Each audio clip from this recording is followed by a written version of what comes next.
உள்ள வேணும் காலத்தில் நீங்கள் ரொம்ப நாள் ஆச்சு விளையாடலாம். இந்த போராட்டம் எப்போ தான் முடியும்?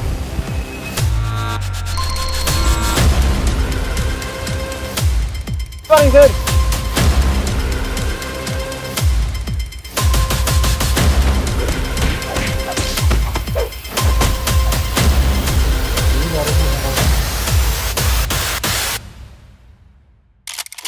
சரக்கு என்னாச்சு சார்? இல்லைப்பா, எல்லா இடமும் ஒரே செக்கிங்காக இருக்குது. பொறுமையாக இருக்குது. எங்கள் நேரத்துக்குள்ள சரக்கு பார்டர் தாண்டியா? உங்களுக்கு ஞாபகம் இருக்கா? 10 வருஷத்துக்கு முன்னாடி இதே ஒரு சுச்சுவேஷனில் நீயும் அண்ணா லியாவும் சரக்கை சேஃபாக கொண்டு போனீங்க. அப்போ உங்கள் கூட ஒருத்தர் தான், அவன் பேர் டில்லி.